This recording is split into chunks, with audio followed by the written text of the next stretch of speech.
Everybody, my name's Sarah Heath and I'm a veterinary specialist in behavioural medicine. And today we're going to be talking about unacceptable urination problems in cats and what are the steps that we should take. Well, this is one of the most common behavioural presentations in our feline patients, and of course urine deposits can occur for a number of different reasons. The first and most important thing is to make sure that we've considered the potential for physical health factors to be involved, so a clinical examination is essential. And of course, we think about urinary tract disease in these cases, so we might think about FIC or we might think about urinary tract infections potentially being involved. But it's also important to not underestimate the potential for other physical health conditions to also impact on a presentation of urine deposits in unacceptable locations in the home. So, for example, any medical condition that causes polyuria, polydipsia could potentially be involved. Another really important thing to consider is chronic pain. Now, chronic pain can impact on these problems for a couple of different reasons. First of all, it may alter emotional arousal. So pain is not only a sensory and a motor consideration, but it's also emotionally and cognitively relevant. And so you may have higher levels of emotional arousal in a feline patient because of the fact they're in chronic pain, and that then impacts on behavioural reasons for depositing that urine.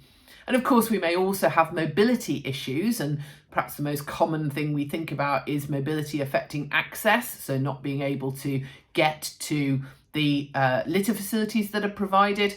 But of course, there's also a potential that if you have compromised mobility, that also can increase your levels of anxiety, can make you feel more vulnerable, and therefore cats may actually not only have elimination problems because they couldn't get to the facilities because of their pain, but also may have increased anxiety leading to an increased perception that their home is not safe, and that may lead to marking problems.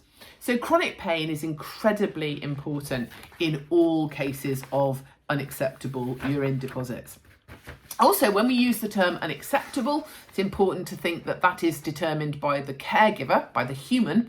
It's always acceptable to deposit urine if you feel the need to do so for the individual. So it's the acceptance of the location by the human that determines it to be a problem. So even if we do determine that there is a physical health consideration, we still need to remember that we might need to treat the animal from an emotional perspective as well. So unwanted urine deposits from an emotional, from a behavioural point of view, can happen either because of elimination, the emptying of the bladder through the physiological response of toileting, or marking, which is a communication signal, using urine to communicate something. And differentiating between those motivations is absolutely crucial because the treatment is going to depend on it. So what sort of questions are we going to ask in order to differentiate between marking and toileting? First of all, we're going to think about the location. Is it hidden away, in which case it's more likely to be elimination, or is it in a really obvious location where it could be used for communication, where it might be more likely to be marking? We also ask about the frequency. Frequency of toileting problems is likely to be in association with normal toileting behaviour. So if you've got really high frequencies, it's more likely that it's either a physical health problem or a marking problem. Or if you've got the sort of frequency of normal toileting, then it's more likely it could be elimination. All of these things, though, need to be considered together. Not one of these is going to be diagnostic. These are guidance rather than diagnostic criteria. So the location and the frequency, the amount is the next thing we're going to think about. So when we have marking problems, a very variable amount of urine may be deposited, whereas if we've got an elimination problem, it may be a more consistent volume associated with actually the level of urine in the bladder when there's a sensation to toilet. And then the posture. So we think about marking being urine deposited at nose height for other cats to be able to read it. So it tends to happen from a standing posture, toileting tending to happen from a squatting posture. So all of these things, again, are guidance. They're not going to give you a definitive diagnosis. But if we can ask these questions, we're going to gather a lot more information and helping us to differentiate between the different problems. So what steps do we take then if it is an elimination problem? So the first thing, if we've decided that this is elimination, is to rule out or treat physical health factors. The next thing we're going to think about is how do we optimise the litter facilities for that individual? How do we make it more likely that the cat will use the facilities that the client is providing? And there's a few things we're going to think about. Firstly, location. So location is important because we need to consider any potential access problems. And those access problems may be physical access to the litter facilities, or it may be social tension. For example, in a multi-cat household, is there some social reason why the individual can't access the facilities? We then think about the tray itself.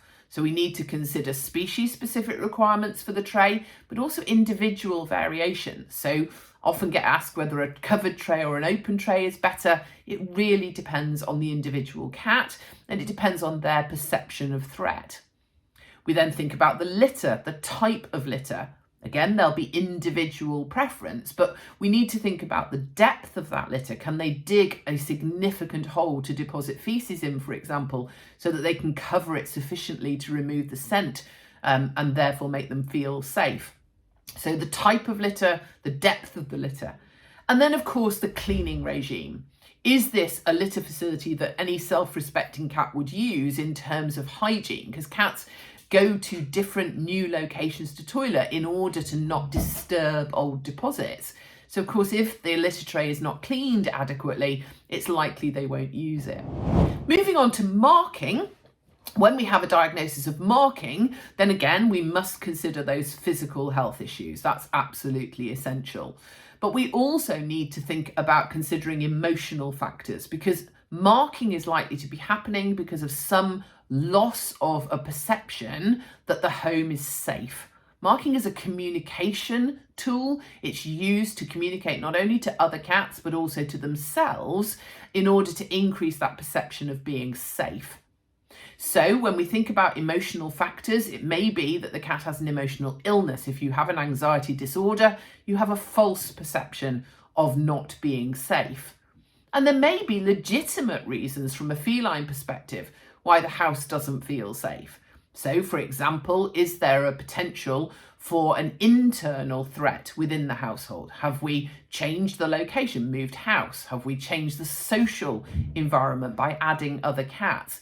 Have we changed the physical layout of the house and disrupted the passage tracks that the cat uses to maneuver around its territory? So thinking about whether there's any internal threat within the household. And then the second thing is, could there be a perception of external threat? Again, that may be real or it may be perceived. It may be that there's actual intrusion from outside, so cats breaking and entering through cat flaps or windows. But it may also be a perception that that is possible because of visual intrusion. So we need to look at the locations of windows, need to see whether other cats outside have got vantage points within the garden where they can be staring in and visually threatening the individual. And then we also need to think about optimizing the home environment in general, making sure that everything about this household says that you are safe and you are secure from a feline perspective. Of course, if we've identified in these marking problems that the cat does have an emotional illness, an anxiety disorder, for example, or problems with frustration, then we may also need to think about treating that from a medical perspective. So medication may be needed, or pheromones.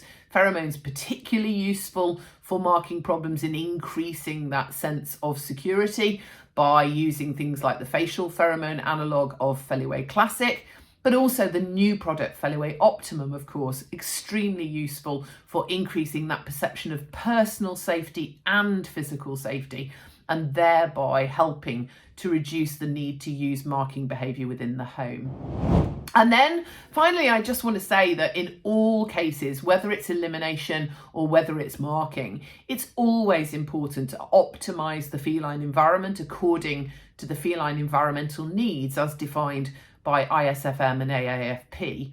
So we have the 5 pillars of environmental needs: to create a safe place, to provide multiple and separate resources, so the location of those facilities being so important, to make sure that we provide a opportunity for object play and for predatory behaviour within the environment, and also that we respect the cat's senses, particularly their sense of olfaction. And finally, to think about the way that humans are interacting so that we provide consistent and predictable and appropriate human interaction. So anything that compromises the 5 pillars of environmental needs, anything that leads to a suboptimal feline environment, has the potential to compromise emotional health, and that has the potential to impact on indoor urine problems, whether they're elimination or whether they're marking. So I hope that's helpful. It's a little bit of a whistle-stop tour of urination problems in the feline patient, but I hope that it gives you some guidance, and thank you for listening.